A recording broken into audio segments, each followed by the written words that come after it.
Welcome back, America. If you were checking out Just the News right about lunchtime today, you might have saw a breaking news alert. The American Accountability Foundation filed a complaint airing their concerns about the top Air Force General Charles Q. Brown's diversity hiring priorities. This is important because General Brown is set to replace General Mark Milley as the chairman of the Joint Chiefs of Staff, the top military position in our country. Joining us right now, one of the most important officials at that group, is communications manager Yitz Friedman. Yitz, great to have you on the show. Thank you so much for having me, John, and Matt, it's good to see you guys. Good to see you. And this is a very important complaint. It's chock full of real examples of real comments that General Brown has made over the years, suggesting that race and skin color matter more than maybe merit in his hiring decisions inside our military. Can you give us a little flavor of what your group found in its great work? Well, sure. This is Joe Biden's pick to be the new chairman of the Joint Chiefs of Staff. This is going to be, one of the heirs to Eisenhower. And we have found that he has said things like, for example, we need to, nudge and pull to make sure diverse, quote unquote, diverse candidates get ahead. He just straight up said, I hire for diversity.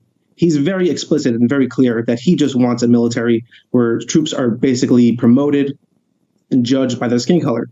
And, that just, anyone who would hear that would basically know that that seems a little bit crazy. We deserve better. The American people deserve better. We deserve to be, protected by soldiers and a military of the very most courageous, most skilled, the smartest people in the world, not by their skin color, but especially, John and Amanda, I think this is so important because our troops who go out there and risk their lives deserve to be led into battle, deserve to be led on these, these important missions where their lives are at risk by the best we have, not by people who are picked by their skin color. What kind of a message are we sending to our troops when we're saying that the officer who's responsible for your safety may have been chosen not because of their smarts, not because of their skills, not because of their courage, but because of the color of their skin? And this is the military CQ Brown, General CQ Brown wants to implement. Wow.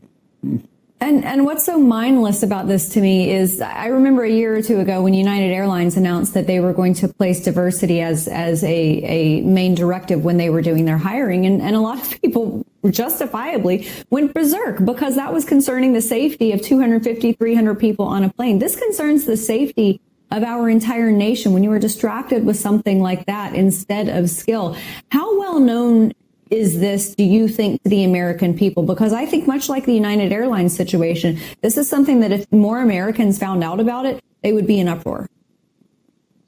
Oh, yeah. We're starting to see people, realize this. We just put this out, this story today. It's been getting a lot of attention on Twitter. I'd encourage everyone to check out what we have on Twitter. We did a thread of video clips of General CQ Brown making these very strange comments. And that's why we filed this complaint today. We are asking the Inspector General of the Air Force to investigate what the hell CQ Brown was up to over at the Air Force. He's saying these things like, I hire for diversity. Well, guess what? If that's what you're doing, that's against the law.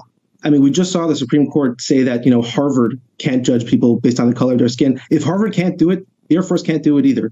Like you're saying, Air Force is, it's much more important to make sure we have this proper system in place in the Army, in the Air Force and the Armed Forces. Yeah.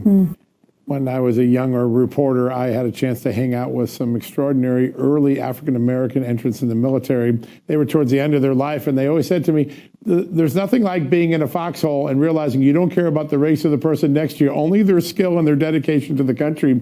And I was thinking of those comments today as I read your very detailed and very thoughtful complaint. I want to remind people, because these complaints have really significant consequences.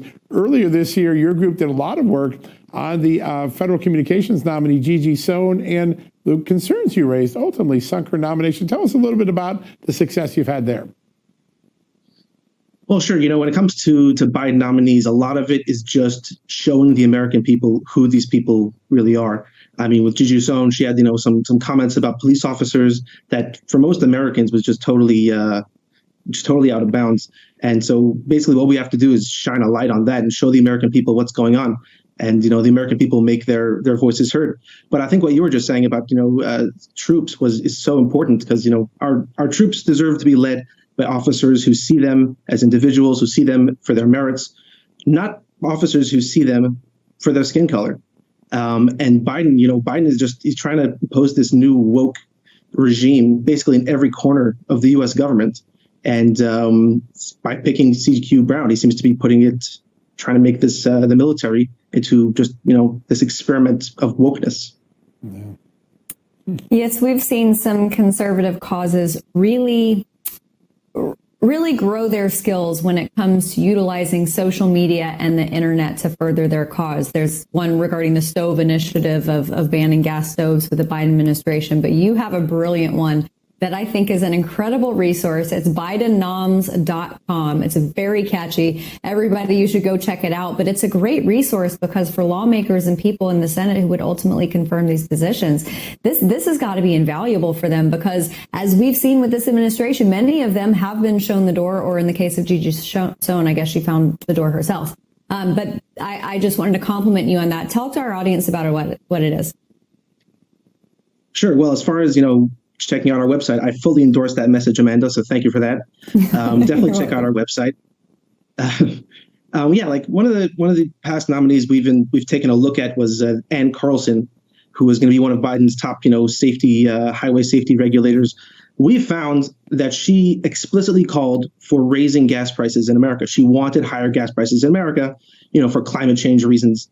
Well, we kept digging, and it turns out, guess what she's invested in? Guess what she has a serious financial stake in?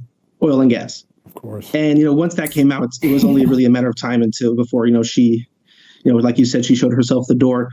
A lot of these nominees are just radical. They come from, academia these days. They come from California, just places where ideas, I guess people, just have different ideas than the rest of America. And when most Americans hear these ideas and hear these statements, they're just shocked. Yeah, that is for sure. One last one I want to ask you about is another success. Congresswoman Ocasio-Cortez, $35,000 Met Gala gift. She got in some pretty big trouble with that, didn't she? Oh, yes. We filed another complaint about AOC's famous trip to the Met Gala a couple years ago, where she was talking about how she was accepting gifts. We also found that she hadn't paid vendors that she was supposed to pay.